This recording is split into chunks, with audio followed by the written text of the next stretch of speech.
ಗುಂಡ್ಲುಪೇಟೆಯ ಸಾಂಸ್ಕೃತಿಕ ನಭೋಮಂಡಲದಲ್ಲಿ ಇಂದು ಮತ್ತೊಂದು ಸುವರ್ಣ ಅಕ್ಷರದ ದಾಖಲೆ. ಕುವೆಂಪು ಕನ್ನಡ ಸಾಹಿತ್ಯ ವೇದಿಕೆಯ ನೇತೃತ್ವದಲ್ಲಿ ನಡೆದ ಬಸವ ಸಂಭ್ರಮ ಕೇವಲ ಸಮಾರಂಭವಾಗಿರದೆ ಒಬ್ಬ ಅಪ್ರತಿಮ ಕಲಾ ಸಾಧಕನಿಗೆ ಸಲ್ಲಿಸಿದ ಅರ್ಹ ಗೌರವಕ್ಕೆ ಸಾಕ್ಷಿಯಾಯಿತು.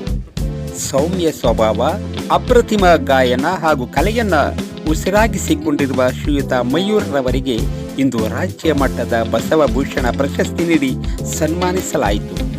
ನಗುಮುಖದ ಸಾಧಕನಿಗೆ ಸಂದ ಗೌರವ. ಮಯೂರ್ ಎಂದರೆ ಕೇವಲ ಕೆಬಿ ಇಂಜಿನಿಯರ್ ಮಾತ್ರವಲ್ಲ, ಅವರು ಸ್ವರಲೋಕದ ಮಾಂತ್ರಿಕ. ಸೆಸ್ಕ್ನ ಸಾಂಸ್ಕೃತಿಕ ಕಲಾವೇದಿಕೆಯ ಜಿಲ್ಲಾ ಅಧ್ಯಕ್ಷರಾಗಿ ನೂರಾರು ಕಲಾವಿದರಿಗೆ ಆಸರೆಯಾದವರು. ಇವರ ಗಾಯನದ ಮಾಧುರ್ಯಕ್ಕೆ ಈಗಾಗಲೇ ರಾಷ್ಟ್ರಮಟ್ಟದ ಬೆಳಕು ರಾಜ್ಯೋತ್ಸವ ಪ್ರಶಸ್ತಿ ಮುಕುಟಪ್ರಾಯವಾಗಿ ಬಂದಿದೆ. ಇಂದು ಅದರ ಜೊತೆಗೆ ಬಸವಣ್ಣನವರ ಕಾಯಕ ನಿಷ್ಠೆಯ ಪ್ರತಿರೂಪವಾಗಿ ಬಸವಭೂಷಣ ಪ್ರಶಸ್ತಿ ಸೇರ್ಪಡೆಯಾಗಿರುವುದು ಇಡೀ ಗುಂಡ್ಲುಪೇಟೆಗೆ ಹೆಮ್ಮೆಯ ವಿಷಯವಾಗಿದೆ. ಕಲಾ ಪೋಷಕರಾಗಿ, ಗಾಯನ ಗಂಧರ್ವರಾಗಿ, ವೃತ್ತಿಯಲ್ಲಿ ಇಂಜಿನಿಯರ್ ಆಗಿ, ಪ್ರವೃತ್ತಿಯಲ್ಲಿ ಕಲಾವಿದರಾಗಿ ಅವರ ಕಂಠಸಿರಿಯು ಮೊಳಗಲಿ ಸದಾ ಕಾಲ. ಬಸವನ ಬೆಳಕು ಬೆಳಗಲಿ ನಿಮ್ಮ ಬದುಕಿನ ಹಾದಿಯಲ್ಲೇ ಸಂತೋಷ ಯಾವಾಗಲೂ ತುಂಬಿರಲಿ.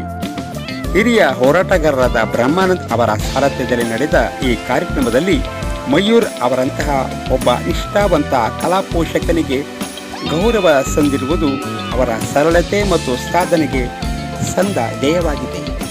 ಮಯೂರ್ ಸರ್ ಅವರಿಗೆ ಈ ಮಹೋನ್ನತ ಪ್ರಶಸ್ತಿ ಲಭಿಸಿದ್ದಕ್ಕೆ ಆರ್ಥಿಕ ಶುಭಾಶಯಗಳು. ಮಯೂರ್ ಅವರೇ, ನಿಮ್ಮ ಕಲಾ ಸೇವೆ ನಿರಂತರವಾಗಿರಲಿ.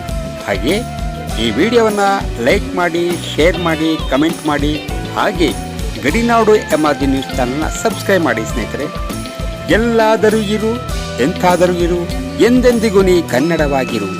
ಸಿರಿಗನ್ನಡಂ ಗೆಲ್ಗೆ, ಸಿರಿಗನ್ನಡಂ ಬಾಳ್ಗೆ.